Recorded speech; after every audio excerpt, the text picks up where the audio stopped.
देखो question number 20, question number 20 कह रहा है in a bank principal increases continuously at the rate of R% per year, find the value of R if R double itself in T years. ठीक है, तो देखो actual में देखो दोबारा देखो इसमें क्या फाइंड करना है तुम्हें, R की वैल्यू फाइंड करनी है। किसकी वैल्यू फाइंड करनी है? R की। तो इसका मतलब क्या हुआ कि अदर देन जितने भी कांस्टेंट या फिर जितने भी वेरिएबल्स आएंगे इस क्वेश्चन के अंदर हमें सारे के सारे हटाने पड़ेंगे, क्योंकि हमें वैल्यू किसकी चाहिए? अरे किसकी चाहिए वैल्यू? आर की चाहिए, ध्यान रखना। अब बात क्लियर? क्वेश्चन क्या कह रहा है? Principal increases continuously at the rate of R%। इसका मतलब जो प्रिंसिपल में चेंज हो रहा है ना वो कितना हो रहा है? प्रिंसिपल के R% के बराबर। बात समझ में आई?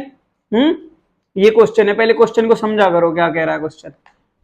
तो देखो मैं इसमें मान लेता हूं क्या, let P be the principal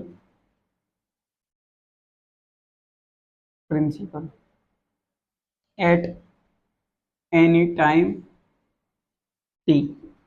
मैं मान लेता हूं मतलब T समय पर जो भी T टाइम था उस पर प्रिंसिपल कितना था?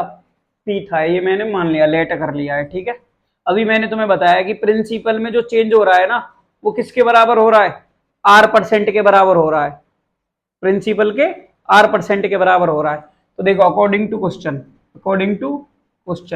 क्वेश्चन क्या कह रहा है? जो भी प्रिंसिपल में चेंज हो रहा है, पी फॉर प्रिंसिपल, टाइम का मतलब चेंज हो रहा है, कितना हो रहा है? प्रिंसिपल का कितना हो रहा है? R%। कितना परसेंट हो रहा है प्रिंसिपल का? R% हर ईयर के बाद। इतनी बात क्लियर? तो देखो dp upon dt, p into R%। Percent का क्या मतलब होता है? 1/100, यही तो मतलब होता है। तो एक्चुअल में ये कितना है? PR upon 100। बात क्लियर? यहां से मैं क्या करूंगा भाई, p के जो वेरिएबल्स हैं उनको dp के पास ले जाऊंगा और जो t के वेरिएबल्स हैं उनको t के पास ले जाऊंगा, dt के जो भी वेरिएबल्स होंगे। तो इधर से कितना हो जाएगा?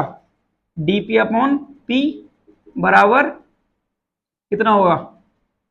dt r upon 100। यहां तक बात क्लियर? मैंने वेरिएबल्स को सेपरेट कर लिया। अब मैं इंटीग्रेट करूंगा, इंटीग्रेट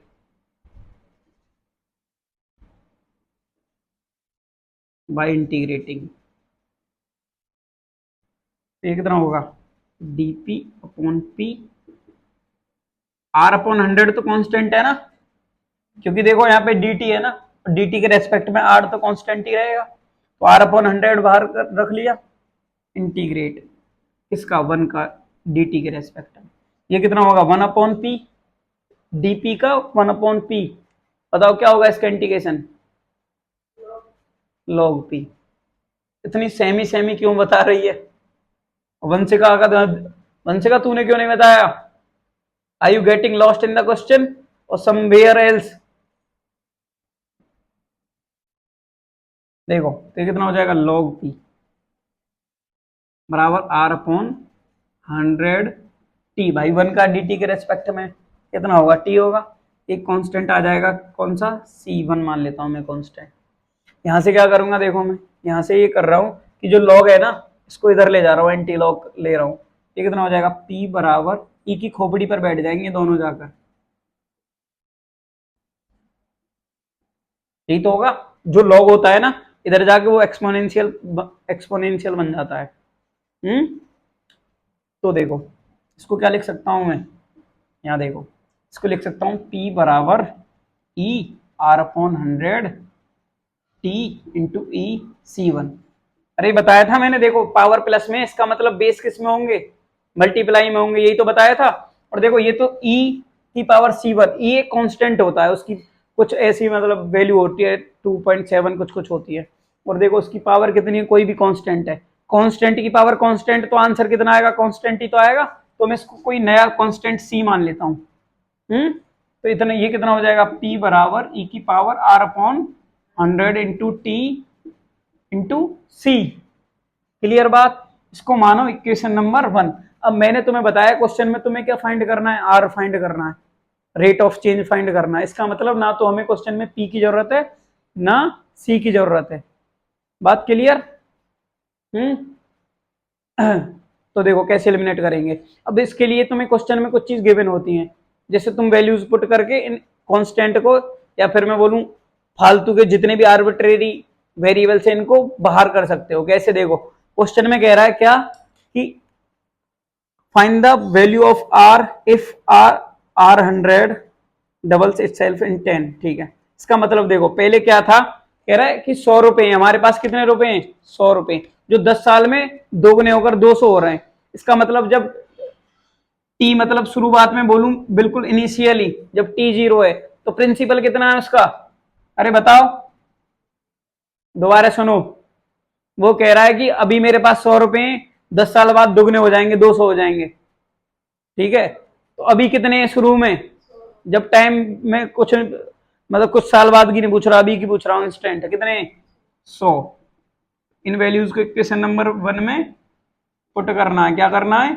पुट करना है। ठीक है, पुट करो। इतना ये हो जाएगा 100 ई, तो 0 है तो इसको तो पूरा ई की पावर 0 हो जाएगा।